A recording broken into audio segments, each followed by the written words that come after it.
Dan tuan-tuan nak kena tahu, Islam ni amat menentang kepercayaan yang tidak ada basis. Walaupun kepercayaan yang biasa-biasa. Apatah lagi kalau kepercayaan itu ada hubungan dengan akidah, dengan ketuhanan, benda ghaib. Bahkan kalau ia membawa kepada kesyirikan, Islam amat menentangnya sama sekali. Tuan-tuan baca Quran, Allah Ta'ala kata, nisa'ukum harsul lakum fa'tu harsakum anna syi'tum. Perempuan-perempuan kamu adalah ladang bagi kamu, maka datangilah ladang kamu seumpama yang kamu mahu. Apa sebab nuzul ayat ni? Sebab nuzul ayat ni ialah kerana orang Yahudi, dia kata man atta imra'atahu fi qubuliha min duburiha aw min wara'iha ja'al waladu ahwal. Ini satu kepercayaan mereka lah. Sesiapa yang mendatangi isterinya pada hadapan tapi dia mari ikut belakang, maka akan lahir anak itu juling. Dan hadis sahih yang diriwayatkan daripada beberapa sahabat Nabi sallallahu alaihi wasallam. Ada Sahih Bukhari, Muslim, daripada Anas bin Malik, daripada Abi Hurairah dan selain. Jalan depan tapi dia lalu ke belakang. Faham sendirilah. Maka dia kata anak juling. Dan memang orang Yahudi dia punya perangai tuan-tuan, dia suka menghalalkan apa yang diharamkan oleh Allah. Macam-macam Allah Ta'ala larang, dia buat. Tapi benda Allah Ta'ala larang, dia larang. Salah satu ni lah. Benda harus, tapi dia kata tidak boleh.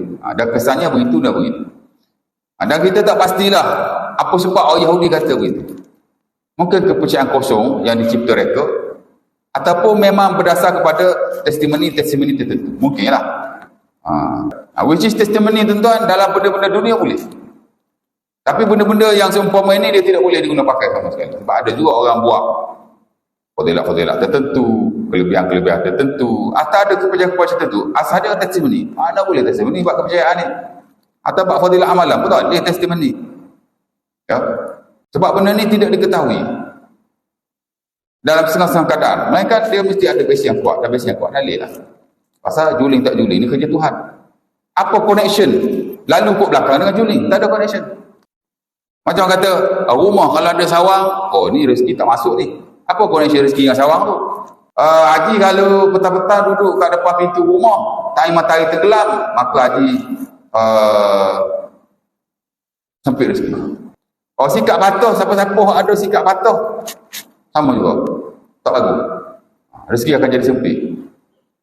Saya dalam bilik air saya, dia sikap patuh lama, memang saya mandi guna sikap, dia kata akan jadi fakir. Ada seorang daripada utara, mana ada, tak ada pun. Saya lama dah guna sikap patuh daripada zaman dulu, tak pakai fakir. Kaya dah lah, kaya dah, tapi fakir miskin tu belum lagi lah setakat ni. Apa kena mengena sikap dengan fakir tu? Ada orang ajar kalau tuan-tuan nak elakkan motor daripada hilang, tuan-tuan buka dalam cover depan, tuan-tuan tulis nombor sekian-sekian. Tak tahulah nombor berapa. Setahu saya 24 ni lapis. InsyaAllah dia kata selamat. Apa connection nombor tu dengan pencuri tu? Tak ada connection langsung. Ada orang kata kalau nak elakkan pencuri masuk rumah, letaklah Sahih Bukhari dalam rumah. InsyaAllah dia kata tidak akan hilang barangan rumah kita dan tidak akan ditimbul musibah seperti kebakaran. Tuan-tuan tak pernah dengar tu? Kat YouTube lambat tu. Apa connection Sahih Bukhari dengan kebakaran, kecurian? Letak Quran pula tentu rumah kita tak masuk orang curi. Cuba tanya rumah-rumah yang dimasuki pencuri, atau rumah saya sendiri pun pernah dimasuki pencuri. Tak ada Quran ke dalam rumah? Banyak tak ada lah, adalah 2-3 Quran dalam rumah saya.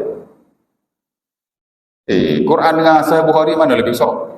Asal nama ustaz mendakwah ke apa, dia percayalah apa tu bila mulut dia tu betul. Which is untrue. Bukan kata untrue, ridiculous lah. Bukan kata ridiculous, nonsense lah. Segala kepercayaan tuan-tuan, dia mesti ada basisnya. Of course lah kalau benda-benda gaib, melibatkan Allah, melibatkan rezeki, dia mesti menerusi nas sama ada Al-Quran ataupun hadis-hadis Nabi SAW. Dan tidak ada siapa yang ada authority untuk beritahu benda ni, melainkan Allah dan Rasul. Jadi ini kepercayaan yang tidak ada basis sama sekali. Bahkan boleh menyumbang khurafat kepada masyarakat. Okey. Balik pada yang tadi ya. Jadi tak tahulah sebab apa orang Yahudi kata begitu. Boleh jadi daripada testimoni ada lah, daripada pengalaman-pengalaman petua-petua orang tua, petua orang tua ni, sebagian betul, sebagian tak betul tuan. Bukan semua boleh ikut. Ni daripada mereka jugalah, mungkin daripada tak tahulah kan. Jadi mereka memang berpegang begitu. Allah Ta'ala tu ayat khas. Tak benar. Pasal apa? Pasal juling tak juling ni tak ada kena-mengena. Has no connection langsung dengan perbuatan seorang suami kepada isteri dalam bab. Tak ada. Kalau Allah Ta'ala nak bagi anak dia juli juga. Ya. Kalau tidak. Jadi Allah Ta'ala telah menyangkalkan perbuatan itu. Tuan-tuan belajar akidah, tuan. Di mana mesti ada satu slot, tuan-tuan, yang disebut sebagai bab an-nahyu anit tiarah, larangan untuk kita tiarah, ataupun juga disebut tatayur. Ada dua perkataan, satu tiarah, satu tatayur. Apa makna tiarah atau tatayur? Macam fatwa ni kata tidak ada dalam ayat Quran, tidak ada dalam Quran ayat spesifik dan khurafat. Ya, hatalah hadis Nabi SAW, kalau tuan-tuan nak cari the word khurafat, saya rasa tidak ada. Tapi ada perkataan yang lain yang sama erti, bahkan lebih signifikan daripada khurafat itu sendiri. Itulah yang disebut dengan tiarah atau tatayur. Apa makna tiarah atau tatayur? Tiarah atau tatayur ni, tuan-tuan, daripada perkataan toy. Toy ni makna burung, bird. Di mana orang Arab, tuan-tuan, kalau dia nak buat sesuatu yang penting, dia nak pergi berniaga, dia nak keluar bermusafir, apa-apalah, dia menjadikan burung sebagai alamat. Di mana kadang-kadang dia lepaskan burung. Dia memang ada burung untuk benda tu. Dia bela 2-3 ekor burung, tiba satu benda penting dia nak buat, dia akan lepaskan burung. Kata Imam Ibn Hajar rahimahullah, kadang-kadang dia tak ada bela burung lah, tapi dia pergi ke pokok-pokok, dia halau burung. Yuhajiru tayr liyatir. Banyak kami dulu. Dia pergi pokok, burung ada pokok. Tak pandang ni mungkin payah lah. Kat kampung kan burung ada kat pokok tu. Dia halau lah, dia baling ke, dia goyang kat pokok tu, dia nak suruh burung tutup bang. Dan mungkin lagi ada metod-metod yang lain. Asal cerita dia nak burung tutup bang. Apa tujuan dia? Dia nak tengok burung tu terbang ke mana. Fa'in tara yumna, kata Imam Ibn Hajar. Kalau dia terbang ke kanan, istamarra, dia akan pergilah. Dia akan proceed benda ni. Fa'in tara yusra au yasaratan, tasya'ama wa raja'a. Kalau burung tu terbang belah kiri, maka dia tak akan buat. Dan dia mengatakan benda itu menjadi sial kepadanya. Dengan sebab orang Arab ni, ialah selain daripada dia percaya pada berhala, dia percaya pada jin, dia juga percaya kepada keburungan. Keburungan ni mana benda-benda bersabit dengan burung ni lah.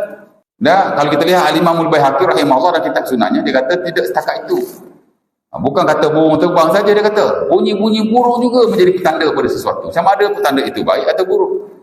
Which is bahagian daripada hal seumpama ini. Dia ada dalam mana-mana bangsa, termasuk bangsa Melayu. Dengan sebab burung banyak dikaitkan dengan khurafat, maka perkataan khurafat dinamakan sebenarnya burung. Itulah tiarah dan tatayur. Dan Nabi amat melarang keras tatayur.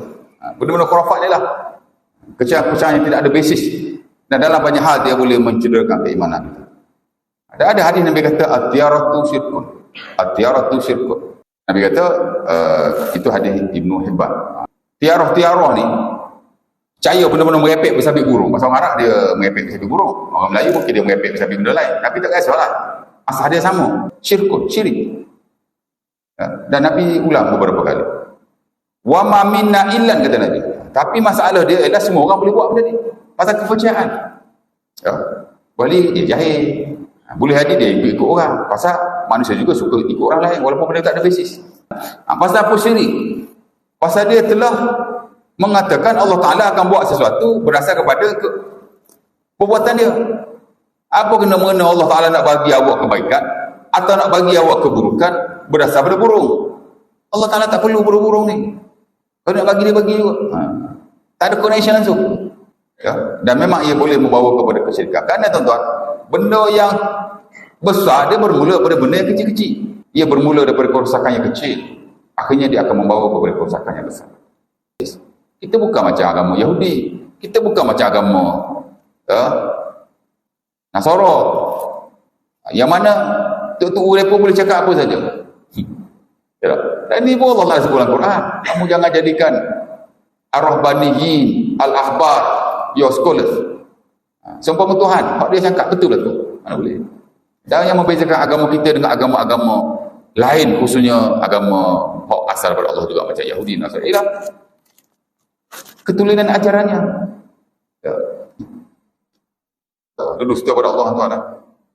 Benda Allah tak ada apa-apa, kita kata begitu.